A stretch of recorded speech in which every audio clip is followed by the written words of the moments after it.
My love, I want you to abolish your God and establish my own God in all Israel, please. As long as I remain the king of Israel, every one of you must bow down to these gods and serve them, or you will have yourselves to blame. Before the holy throne stands the greatest King Solomon. A man who started very well and lived totally right with God. Kings traveled across deserts just to hear his voice. There was no man like him, but the greatness God gave him became a problem. He used his power and money influence to go after different women.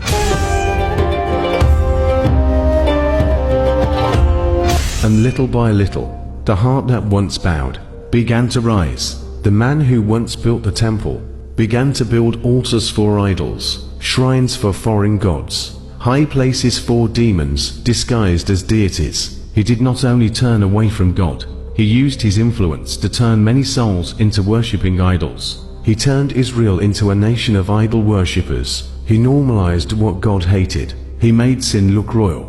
And when God confronted him twice, he still refused to turn back. Solomon, the wisest fool that ever lived, now stands in eternity. Can a man who started well and wrote different Bible scriptures be condemned for just falling away in his last days? Behold, it's now left in the hands of the Holy One. I have just been waiting for this day. You broke the first commandment. You shall have no other gods before me. You chased 1,000 gods through 1,000 women. You built altars with your own royal hands. You raised platforms for demons to dance upon. You normalized idolatry and dragged an entire nation into your rebellion. And it is written in Matthew 18:6, whoever causes one of these little ones who believe in me to sin, it would be better for him if a millstone were hung around his neck, and he were drowned in the depth of the sea. You didn't just fall back to sin alone. You diverted a whole nation into worshipping idols. This is where your case got worse. You didn't fall once. You fell daily, for decades. When God appeared to you, you didn't change. When God said he was angry with you, you closed your ears with the sound of your own wisdom. You wrote proverbs but lived like a pagan. You preached purity but slept with strangers. You taught wisdom but embraced foolishness. Your whole life was a contradiction. Stop twisting my story like I lived with demons in my heart. I walked with God from my youth. I wasn't some rebel wandering the streets. I built the temple with my own soul, my own tears. The place where his presence came down in fire. Who else prayed for Israel like I did? Who else judged with fairness, wisdom, and compassion? Who else wrote hymns, proverbs, and prayers that turned men's hearts back to God?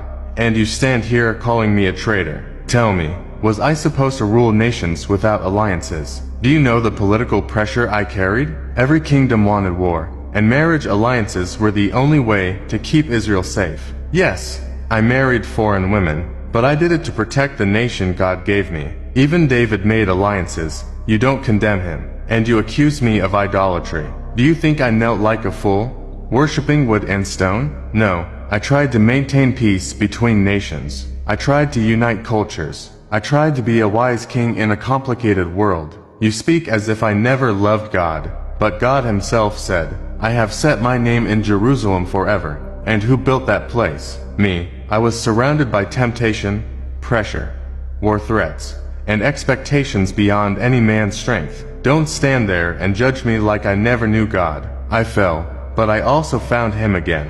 You dare defend yourself with scriptures you refuse to obey. You say you married foreign women for alliances, but God said, do not marry them, for they will turn your heart away. I was the one that introduced you to the spirit of lust, and you gladly accepted, went on to different countries lusting over different women and trying to justify yourself with alliances. You're a fool. Do you think I don't know what I am doing? You say you didn't kneel to idols. The Bible says Solomon worshipped Ashtoreth and Molech, worshipped, not tolerated, worshipped. You built altars for demons with your own hands, the same hands that once built the temple. You didn't lead one person astray. You led an entire nation. Holy One, if this case is been judged right, There's nothing hindering me from taking the soul. Dear Lord, am totally innocent of all these accusations that Satan has been laying against me all these while, without understanding what I really went through. Tell me, Solomon, who taught you to fear nations more than you feared your God? Is it not written, the fear of the Lord is the beginning of wisdom? Where was that wisdom when your heart followed pleasure instead of truth? You defend yourself with Ecclesiastes, but where was repentance while Israel followed your footsteps into darkness?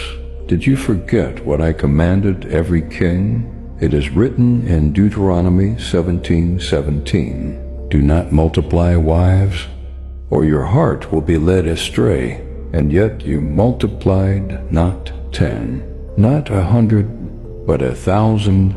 You say you tried to unite nations, but who gave you permission to unite what I commanded to stay separate? Lord, please, listen to me. I know I failed you. I know I turned away. I know I broke what you trusted me with. But please, please understand my heart. I was raised in peace. I never learned war. I never learned struggle. I never learned pain like my father did. David knew how to run to you in battle. But I only knew comfort, and comfort became my enemy. I tried. I swear I tried. I judged fairly. I cared for the poor. I blessed my people. I dedicated the temple with all my soul. But Lord, the pressure was too heavy. Nations demanded alliances. Armies surrounded us. If I refused marriage treaties, war would have consumed Israel. I was trying to protect your people. And yes, I became weak. I became distracted. My heart drifted. But Lord, I never hated you. I never denied you. I never forgot your voice. When I wrote, remember, your creator in Ecclesiastes 12:2-1. Those were my tears speaking. That was regret pouring out of me. And yes, I built altars, but I also tore many down in secret. No one saw those moments. No one saw me cry in the night. No one saw how guilty I felt. Lord, I am not making excuses. I am begging for mercy.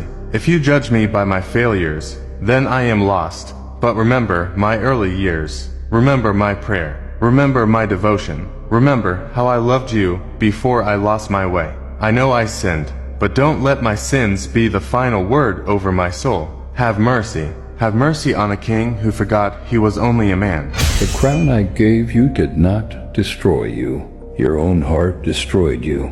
Did I not warn you before the first stone of the temple was laid? If you walk in my commands, I will establish your throne forever. You read it. You heard it. You preached it. Yet you refused to live it. You had wisdom, but no obedience. You had knowledge, but no fear of the Lord. You knew my word, but you preferred your desires. Solomon, you became the preacher of truth and the prisoner of your own lies. You built altars for me and altars for Molech. You lifted your hands in worship and lifted the same hands to raise shrines for demons. You wrote, there is a way that seems right to a man. Proverbs 14:12. Yet you walked that way until it swallowed you. You wrote, trust in the Lord with all your heart. Proverbs 3:5. Yet you trusted the whispers of women more than the warnings of God. You wrote, do not be wise in your own eyes. Proverbs 3:7. Yet your own wisdom became your idol.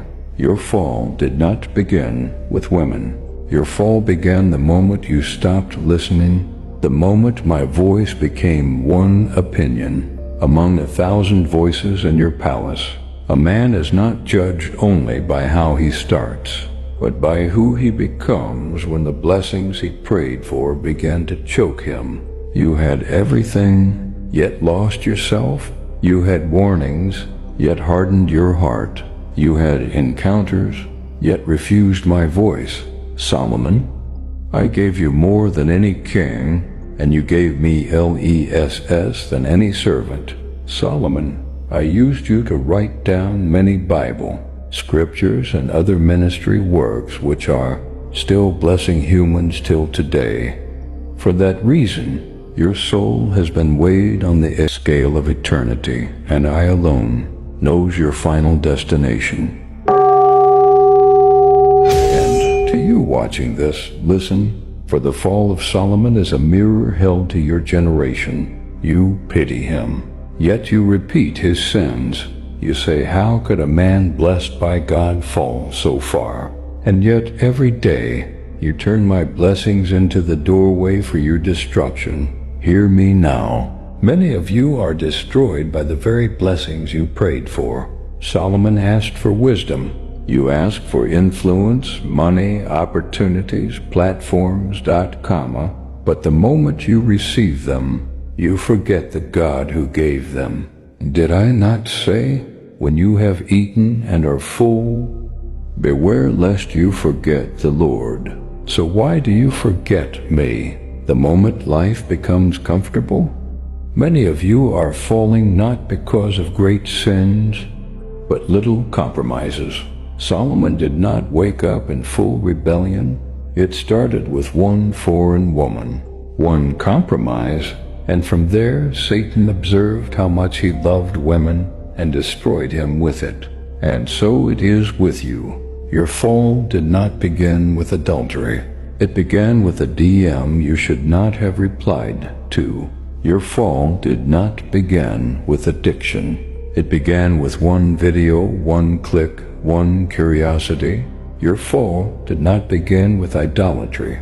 It began when you chose convenience over conviction. Many of you think your past walk with God will save your present sign. Solomon thought the temple he built would excuse the idols in his heart, and you think your past prayers, dedication, and money you offered to your Lord will excuse the sin you refused to surrender. Did I not say, if a righteous man turns from his righteousness, he will die for it, not because you never knew me, but because you walked away. Many of you love God with your mouth, but not with your level of obedience. Solomon still offered sacrifices while worshiping other gods in secret. Many of you attend church, yet bow to idols no one sees. Your phone, your comfort, your relationship, your ego, your greed, your secret habits. Matthew 15-8 days. This people honors me with their lips, but their heart is far from me. Let the world hear this final warning. No man is safe because he started well. No man is saved because he was once close to God. The question of eternity is this: who are you today?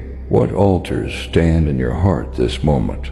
Because the tragedy of Solomon is the tragedy of millions on earth now. If you are not ashamed of me in public, comment, Jesus, please help me to make heaven at last. Like and share this message so the light of my word will reach more souls. Subscribe to this channel to continue hearing my true word. May my unending grace continue to see you through all the days of your life.